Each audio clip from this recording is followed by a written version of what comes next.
Hello and welcome to No Rest for the Weekend, where we go behind the scenes and talk to the creators of independent entertainment.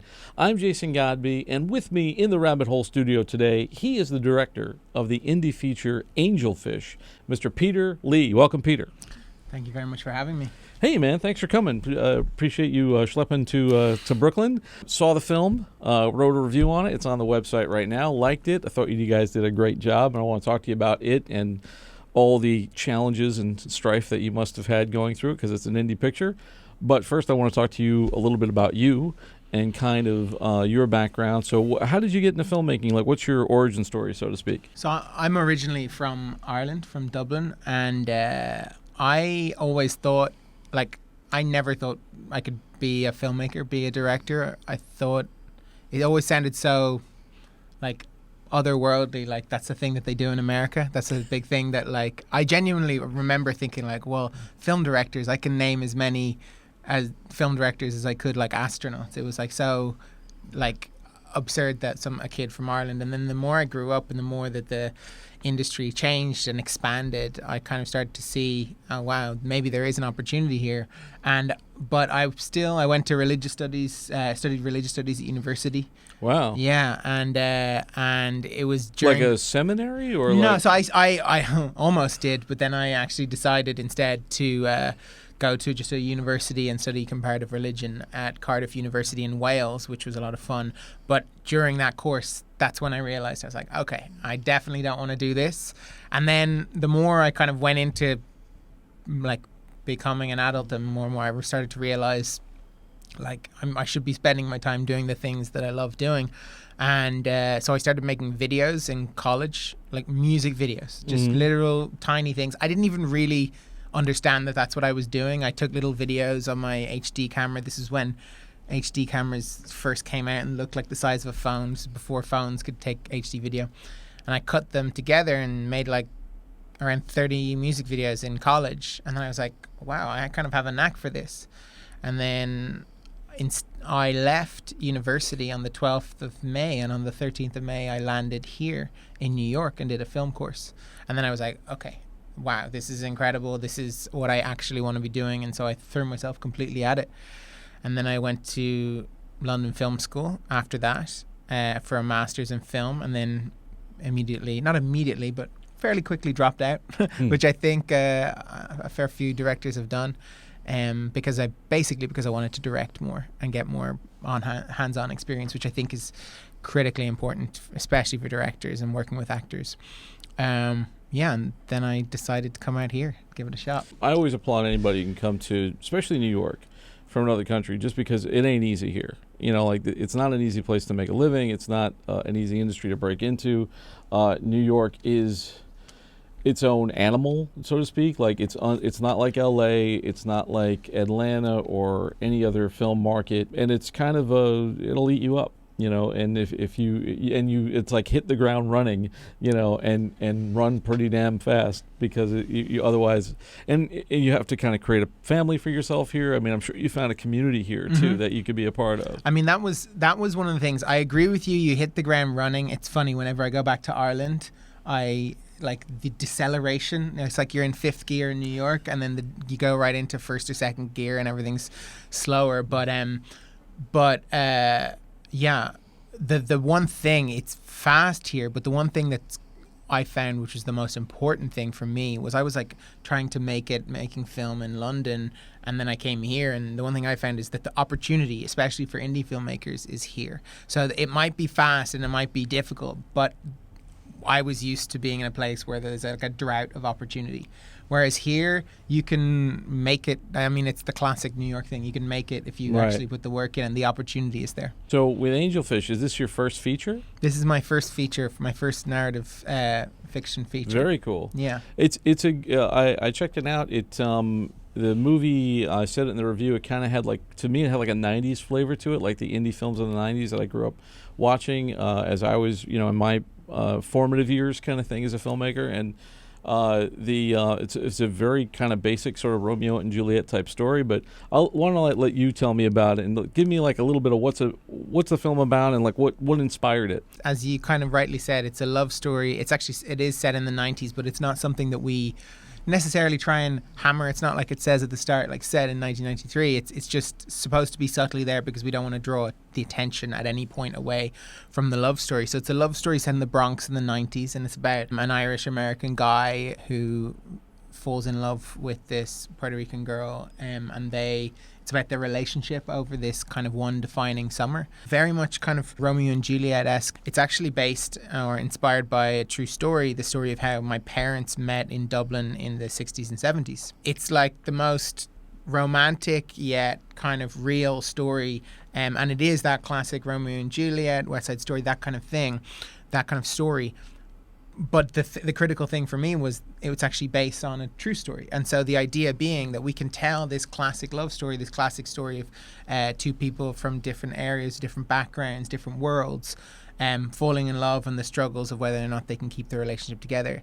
And when people see it, they don't think, oh, that's just Romeo and Juliet, that could never happen to me. They see it and they could go, actually, that could happen to me. Yeah, it helps that there's no singing and dancing, just because, it does give more of a flavor of realism. And the performances are very strong. I want to talk to you about the performances when we kind of get into it a little bit. One of the things I wanted to talk to you about, as I do everybody who makes, especially a New York indie film, because I know how hard it is to make movies. What are some of the challenges that you guys face making the film? Like, first of all, how many days did you have to shoot it, and what kind of schedule were you working on, all that kind of stuff? Yeah, anyone that shoots, especially in New York, is up against it. We shot 4 weeks. So 4 weeks, and then I think we did 2 pickup days, 2 quite simple pickup days. So 4 weeks, very long hours and lots of work, but that's just filmmaking. So 4 weeks, and I think that there's the 2 big challenges. First of all, were the time, because we have, like, my directing style is I like to allow the actors to do what they want. There was a lot of improvisation on set, and that was intentional from the beginning. I think the timing and fitting it all in and being able to move around the city and get the shots you need was a big challenge. Yeah, I think scheduling is like the hardest part of movie making, when you're trying to get everything together, trying to get your days together, and then of course the challenge of trying to make those days when you have them. The second big challenge was always, we wanted to make this super authentic, and that's partly to do with the performances, partly to do with the camera style and the shooting style and the lighting, and everything was supposed to feel as real as possible.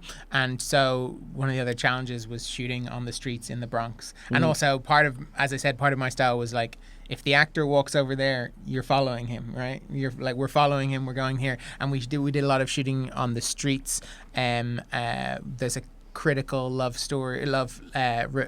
conversation between Brendan and Ava on their first date where they walk home, and it takes place on 2 different streets, goes down a set of stairs, crosses the street, goes over to another place, and that was all shot like live on active streets. And so we were like all handheld, and we were so there was a lot of challenges with that, but we rose to the challenge, and also B, we had a lot of love and support from the people in that area in the Bronx.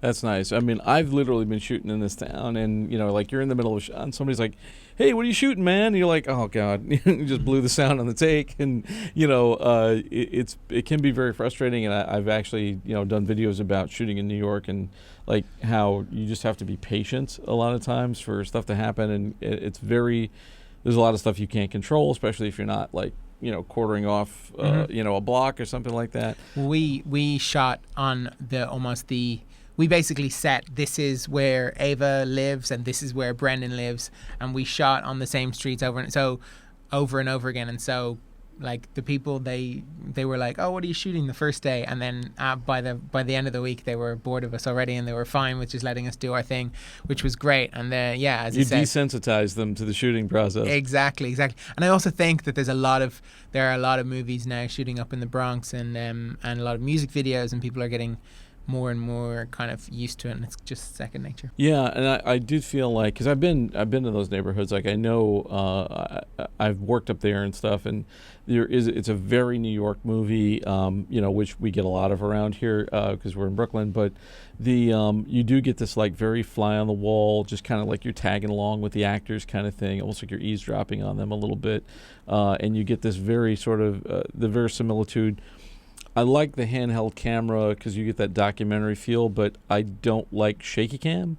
So you didn't get a lot of that. Like it's a very fine line between the two. Like you need it to look smooth, but you still want it to give the presence of, yes, there's a person here, kind of thing. That was all. I'm so happy to hear you say that, because that was all intentional. That was like all from the very beginning. Was that feeling that we wanted to give you is exactly what you described. We were. There's only, I think, 2 or 3 shots in the movie where we're not either with Brendan or Ava, and that was intentional because we wanted you to feel like you're there with them, like you're a friend standing next to them, involved in their life. And then the other thing was we were so close from the beginning. The film is a lot of close-ups, and that was always intentional because I was thinking about what it's like when you're falling in love. And I think so much of our lives are like medium and wides, you know. We live in with other people in like offices. You see people in wide frames, whereas when we're like falling in love, that's the one time when we get in really close with people. We get like their face becomes our kind we allow them into our world, exactly, so to speak. And that was the point of that, was to create that intimacy. And so yeah, it's working, I think. I've talked about this with directors before, especially when you have scenes of intimacy and things like that. It's very hard to get into a scene without feeling that you're imposing the camera on the people in it, or that you don't get that like uncomfortable. Because I've watched, I don't know if this ever happened to you, but if you ever watch movies where there's like a love scene or something, and you just like, why am I watching this? Like I feel a little bit gross now. Like I just feel like, why am I here? Like I shouldn't be here. Somebody should have closed the door on me. Like I shouldn't be in the room with them. But you don't feel that here, and you also feel like the relationships not only between the 2 leads, but the ensemble in general. And I kind of want to talk to you about. You talked a little bit about how you work with actors, but first of all, to get these people. I think you got a nice group of people, a nice, well-rounded group, and I pointed that out in the review as well.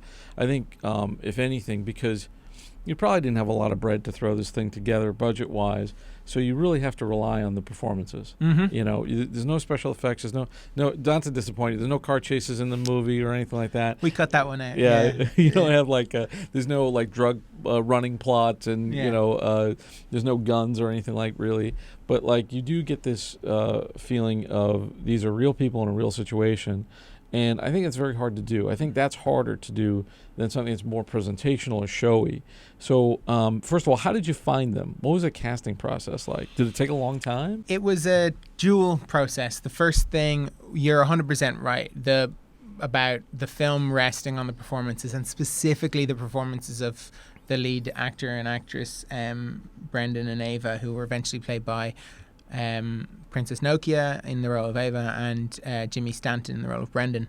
And we found initially, I love, there's a story of how Andrea Arnold found her lead actress for the movie Fish Tank, and it was I remember seeing this young actress, Kate Jarvis, and she found her like at a train station or something crazy like that. Oh yeah. And I remember thinking that performance of this pivotal role brought in this actress into my life through Fish Tank that was so, like, I genuinely was thinking, where has this actress been all my life? How is this like incredible performer come into my life in this incredible way, and this incredible performance? And I was like, I want to find people like that. I want to go and find people that the audience go, have I never seen this person on film before? And so we started kind of searching for the most incredibly talented performers from New York, and specifically starting out with the role of Ava. And then a colleague of mine sent me a video of Princess Nokia in an interview, and it was the most compelling, passionate, intimate, beautiful thing that I've seen. And it was because she's got this, she's incredible on stage, and she's incredibly powerful performer, but there was also this intimacy in this answer that I saw. And from then I said, we need to talk to this amazing performer, we need to talk to her. And so we started chatting, and we reached out to her and sort of sorted that out from there. And as soon as and I think one of the reasons why she was so interested in the movie was because it is a New York movie, but also we were looking for creative collaborators. That was kind of what I was saying. We were looking for people to be able to improvise and add their own flair, and I think that's something she really appreciated. So as soon as we had Princess Nokia on board, we then basically went to Susan Shopmaker Casting, which is an amazing casting director in New York, and worked with one of her colleagues, Emily Fleischer, who cast the entire movie from there. And she found Jimmy Stanton, and she found another young actress whose birthday it was a couple of days ago, Stanley Simons, and the rest of the amazing cast. So it was a little bit of looking for grassroots talent, and then a little bit of finding the best, most talented casting director you find, and then kind of combing through everything she did. So it sounds like you kind of had these people sort of make the parts their own in a way. For sure. Now, to me, especially when you're working on a limited schedule, and I've heard people like Sidney Lumet say having actors make up dialogue on the spot is cringeworthy and can be very nail-bitingly nerve-wracking.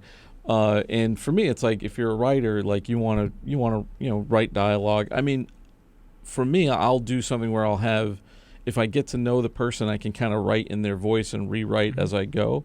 Were you doing that, or was it like, okay, here's what you need to say, now just say it the way you say it, kind of thing? No, it wasn't like How did it work? I appreciate the Sidney Lumet idea, but that's also kind of what editing is for. We can go in and we rehearsed.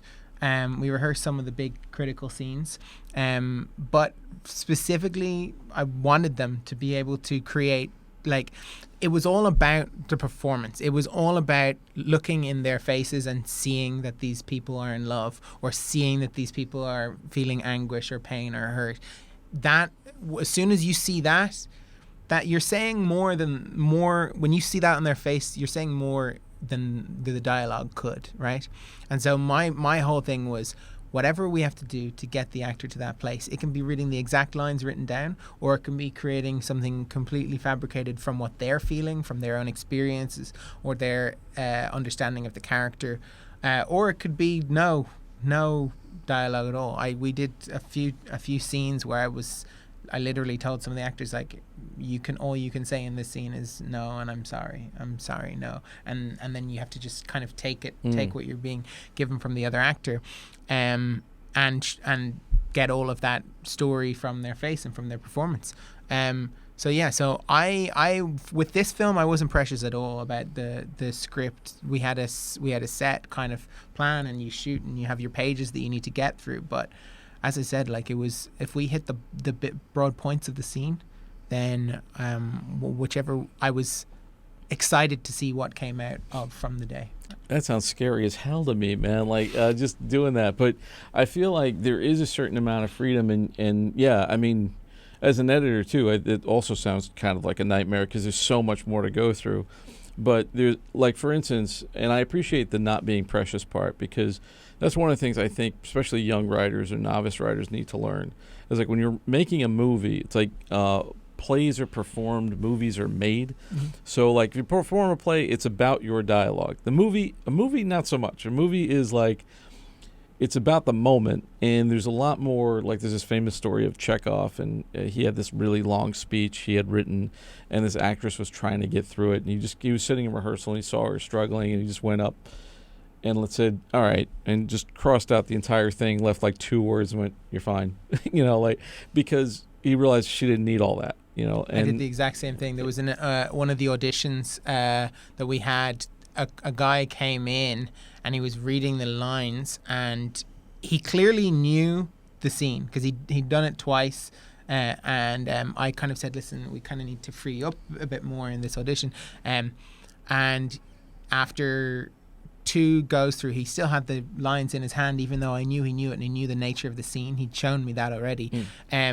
So I just said to him, hey, would you mind doing me a favor and passing me your script for a second? And I did almost the exact same thing as you're saying, but instead I actually ripped up his script right in the audition, and he like looked at me like I was crazy or something. I was like, listen, you've got this, you know the lines, you know the scene. I just want you to actually feel free to do whatever you want, and you can go for as long or as little as you want. That was always our intention, and I think that it led to the actors getting inside themselves and feeling it more.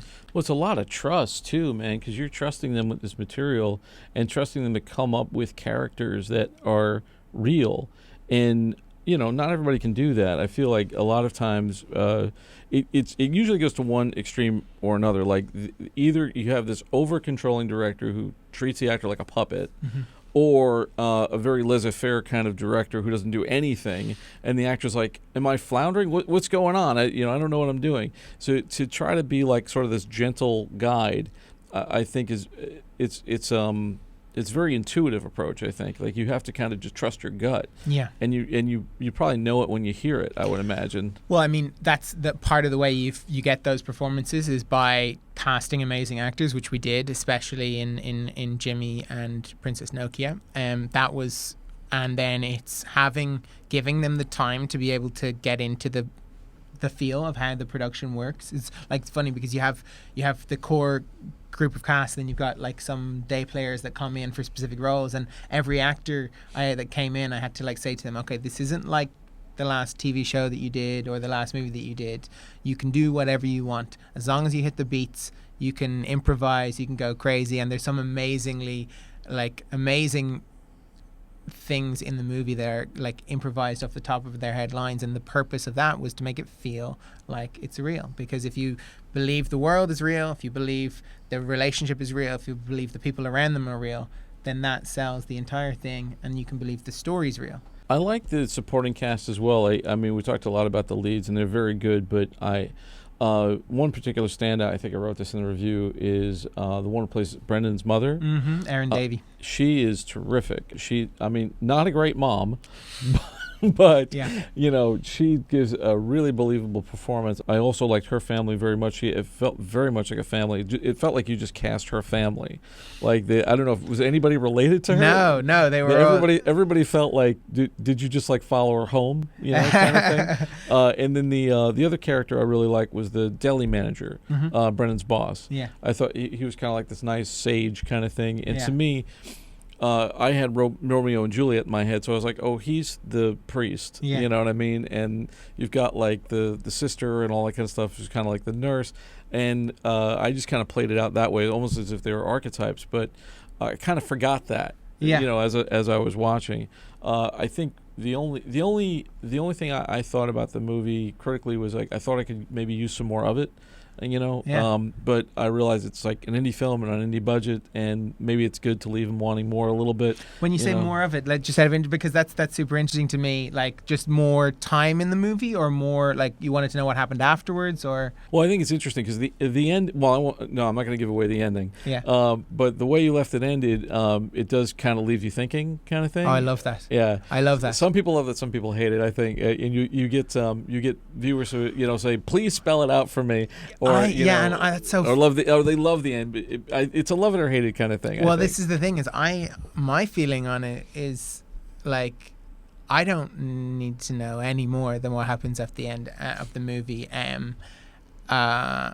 because otherwise we'd just be making like more and more movies about the rest of each character's lives. Right. Then it becomes a TV show. Yeah, which would be great. Sure. HBO, no.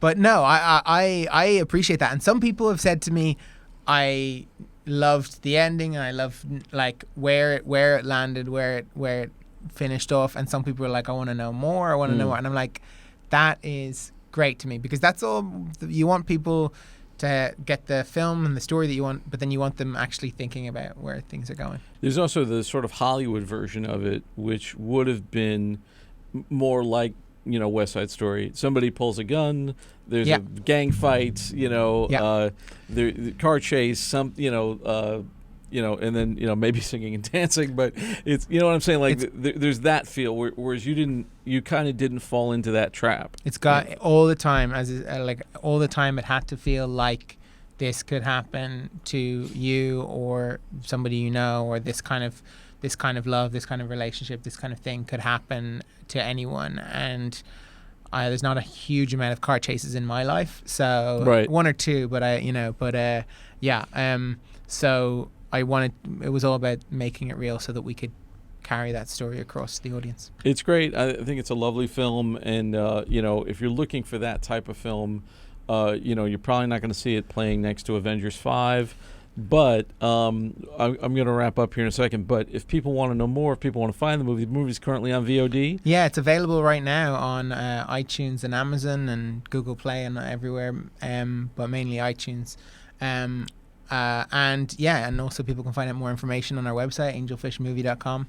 We're Angelfish Movie everything, Angelfish Movie on Instagram, on Twitter, and there's tons of amazing content and reviews and behind the scenes stuff on our Instagram if people want to know more. We are the world of movies is going more and more towards social media, and we're trying to embrace that and make it as available to as many people as possible.